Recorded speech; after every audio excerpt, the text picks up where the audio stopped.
Well, hey, this episode is running on the 4th of July. Happy birthday, America. Congratulations on still existing. Technically, sort of, in a manner of speaking. Anyway, gaming may be an international medium, played and made all over the world, occasionally dominated at competition by Korea or culture by Japan, but there's no denying that the United States has always been extremely extremely represented. I'm the Game Overthinker, and these are the 10 greatest Americans in video games. Is there anything more American than punching Nazis?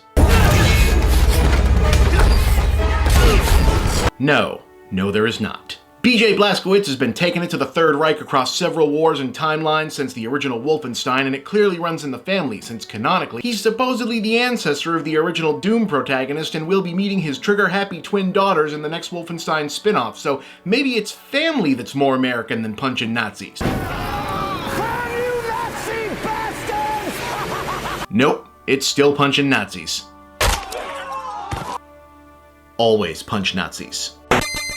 Dead or Alive is a series of Japanese tournament fighting games about learning a surprisingly deep fighting engine in order to describe said fighting engine in enough detail to convince your friends that you're not just playing to see the girls bounce around in their victory animations. True to form, Tina Armstrong always makes sure to put the stars and stripes right where she knows you're going to be looking anyway, and her backstory is the glory-seeking daughter of a legendary professional wrestler looking to score an acting career by proving herself in a legit martial arts tournament is all about independence. Plus, in the Dead or Alive movie, she was played by North Carolina's own Jamie Presley, who's so all-American, she was in Can't Hardly Wait, Joe Dirt, My Name is Earl, and the Jerry Springer movie. So she's basically like an apple pie with a SAG card.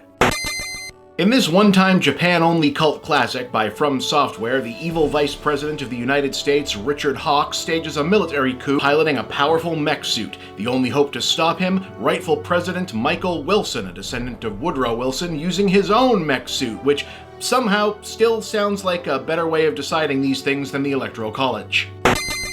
Okay, according to most Western-published Nintendo media relating to the Super Mario Bros. Continuity prior to the late 1990s, Mario and Luigi have the appearance and affect of mid-20th century East Coast Italian-American stereotypes because they're originally plumbers from Brooklyn, New York. Then after Yoshi's Island, it was retconned that they were babies in the Mushroom Kingdom, and it's now largely unclear what happened in between that point, but Brooklyn hasn't come up in a while, and well, too f***ing bad. It's my list, and I'm still counting it, and Mario totally wore the stars and stripes in NES Open Golf, and they brought that outfit back for Odyssey, so he goes on the list. As the ultimate villain of Metal Gear Rising: Revengeance, Senator Armstrong, no relation, is not a good guy and he doesn't have a good plan, but he does have one of the biggest and most extreme plans in the Metal Gear canon, and even among Metal Gear franchise bad guys, the super on-the-nose symbology of a far-right military-industrious politician beefing himself up into a roided-out science Hulk to beat down the hero is American as hell in the best of the worst ways. Yes, the bad dudes had names, and they were Blade and Stryker. Together, they saved the President of the United States from an army of, like, several thousand ninjas pretty much on a dare, especially since it seems like they didn't get any money or like a commission or cabinet post out of it. They pretty much just got that burger. Either way, they were patriots. Kind of feel like you wouldn't necessarily have two super competent karate masters jumping up to do that job today, you know? Like, I mean, I know we don't really have as much of like a ninja problem as we used to, but I still kind of feel like if it was breaking news tomorrow that the president had been kidnapped by ninjas, most people today would be like, yeah, all right, that's okay. We're okay. That's fine. We're fine. I mean, I'm sure they'll give him back when they're done with, you know, whatever. You know what's American? Being extra. We're the nation of extra cheese, extra meat, extra patties, extra buns, stuffed crust, supersize it, yes I want fries with that, double wide, monster truck living, and that's how we do it. Hell, we got 50 states and we're really only using like 7 of them most of the time. I mean, does anyone really need 2 whole Dakotas? I mean, hell, like, I ain't supposed to tell you this if you ain't from here, but one of the states in this circle, I can't say which one, doesn't even have people in it. Like, for real, nobody's there. It's just a big hangar for storing bulk-size Chef Boyardee. Anyway, Jax is extra. Only black guy in Mortal Kombat 2? Not enough. He's got to get robot arms. Robot arms? Not enough. He's got to pull somebody else's arms off in a fatality. Internet soft boys weren't mad enough at Mortal Kombat 11 because Scarlet had a hat on or whatever. He's got to go back in time and end slavery, because he's extra, and that's America.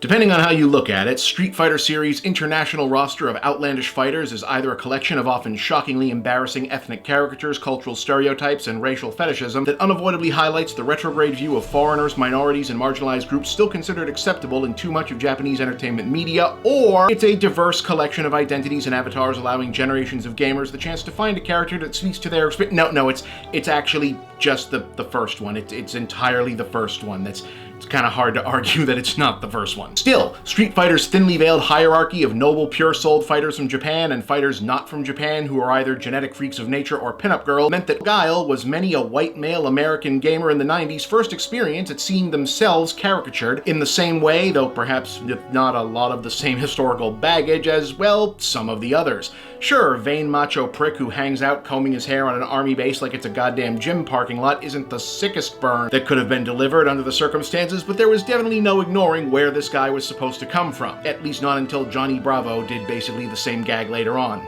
No, seriously, same basic guy, take a look. Now, it's possible to miss that the Japanese designers of Street Fighter may not have necessarily intended Colonel Guile to be a wholly flattering caricature of American servicemen. No more heroes, beam saber-wielding, anime-ogling assassin for hire, wrestler-mimicking fanboy anti-hero. On the other hand, there's no mistaking Travis as anything but Suda51's dark dressing down of American popular culture and otaku gamer culture in particular. And yet there's also something almost eventually endearing about this slovenly, self-destructive douchebag of a man-child that indicates Suda is thinking a bit more deeply on his subject than the flippant treatment suggests. There's a grim, resigned sincerity to Travis and the blighted city of Santa Destroy that indicates an understanding of the existence of America on the fringes that goes beyond just parody. Travis Touchdown is the dark side of the American dream, but it's a dream all the same.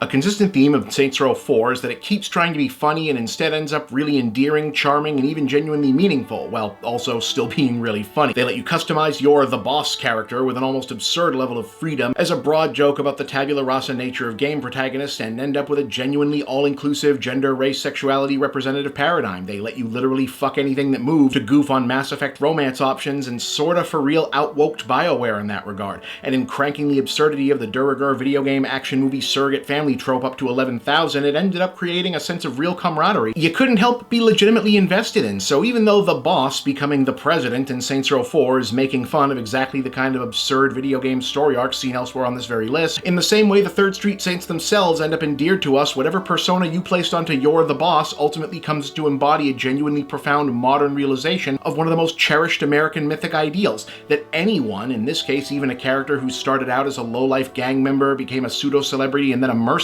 and may very well be of fluid or wholly ambiguous race, gender, sexuality, and what have you, can become president. And you know, like so much about my country, as imperfect and questionable in reality as that particular piece of our mythos is, it's still a pretty nice idea. Happy birthday, America. Please get your shit together.